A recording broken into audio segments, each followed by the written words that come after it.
So the next group to present is the circular economy group. And I'm actually going to share some topics and perspectives from there. I'm not the chair, but we are a core group, if you will. I'll see if I can share my screen.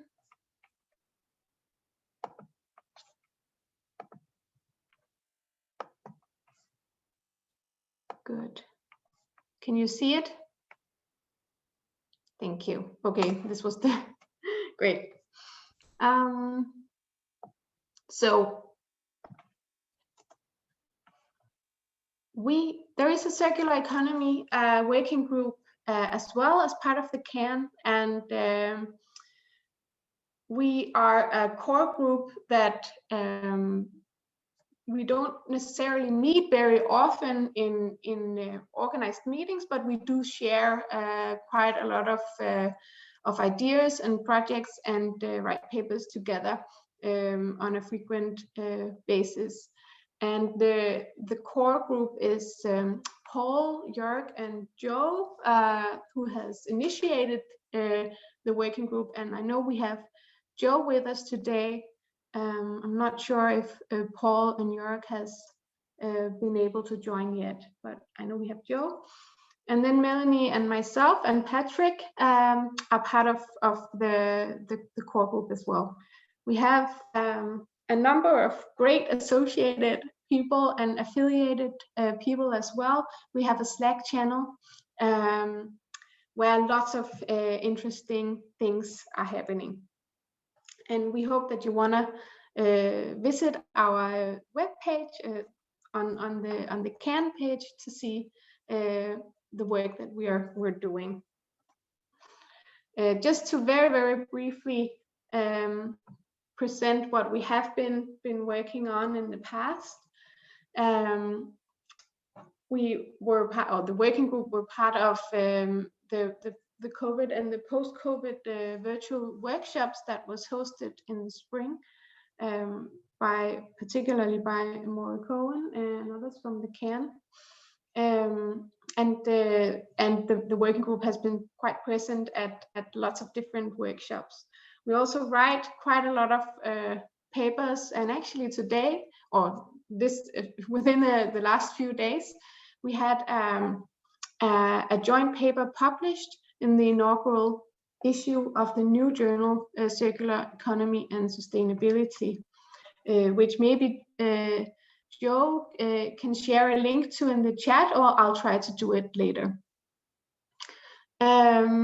We've been involved in several more action-oriented things as well, partly trying to develop the Billman Forum proposal, and several working group members have been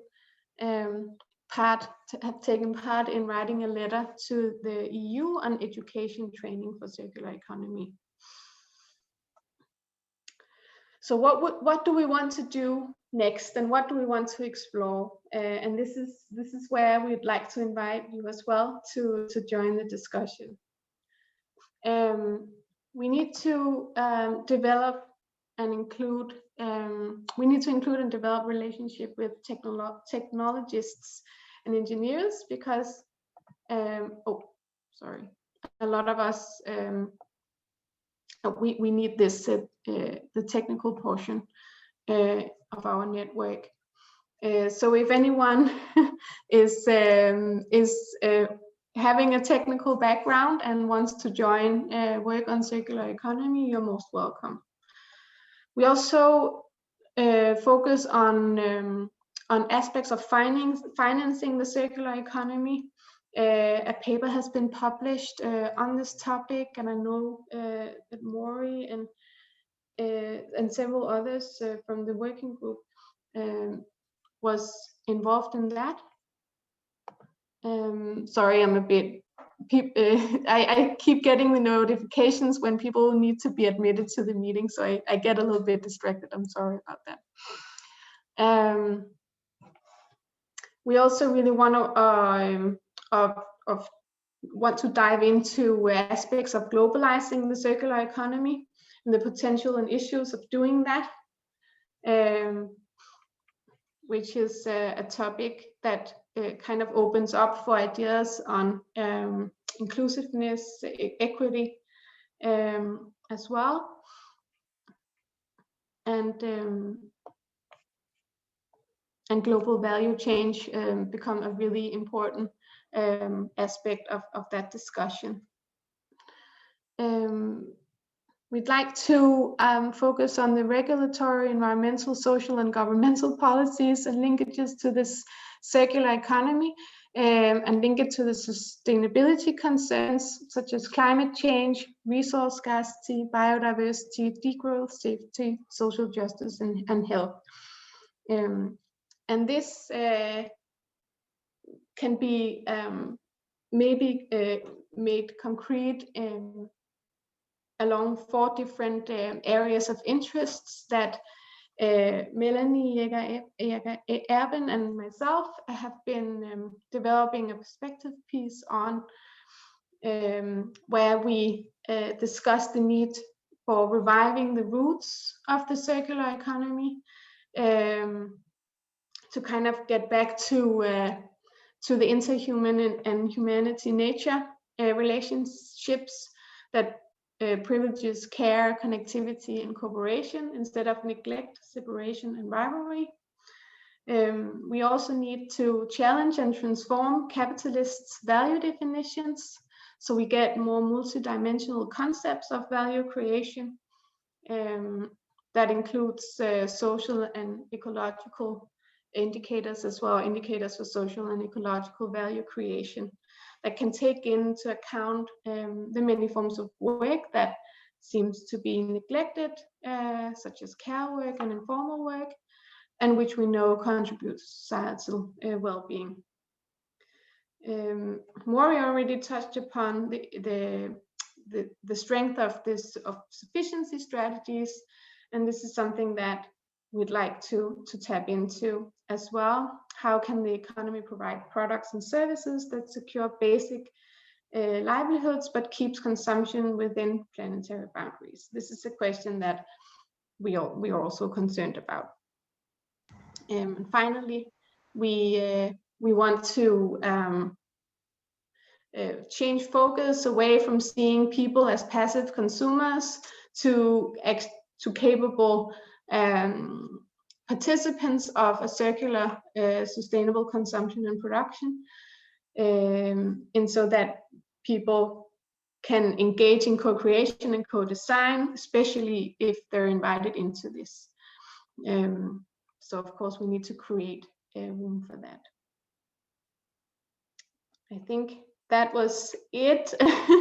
I hope it made sense, and I think I kept within time. So if you have any questions, or maybe if Joe has anything to add, now is the time. One comment, the scoping document, we do have a scoping document, but it's been out of date. Right after we wrote it, it became out of date.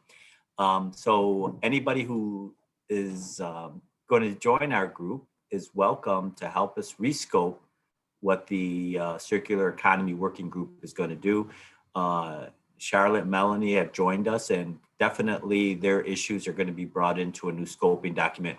So we look at the scoping document as a living document, and again, encourage anybody who wants to be involved in the group to help us develop a scoping document and make it a living document.